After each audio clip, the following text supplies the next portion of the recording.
Welcome to Not Milk Never Milk. Subscribe if you're lactose intolerant. In this video, I will explain how to mix zinc phosphate cement. First, gather your materials: the powder, liquid, and a cool, clean glass slab. A cool slab helps extend working time. Dispense the powder and liquid precisely as the manufacturer recommends.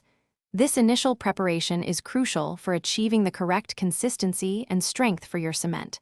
Let's get started with the mixing process. Now, let's begin mixing.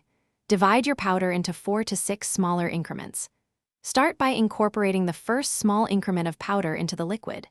Use a broad, sweeping motion with your spatula to mix it thoroughly for about 10 to 15 seconds. This ensures proper wetting of the powder particles and prevents clumping, which is key for a smooth, consistent mix. Continue adding the remaining powder increments, one by one, mixing each thoroughly until smooth. Spread the mixture over a large area of the cool glass slab to dissipate heat.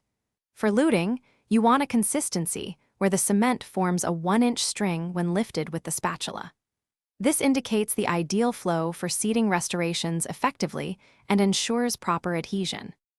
Once the desired consistency is achieved, quickly check the working time, which is usually between 2.5 to 5 minutes.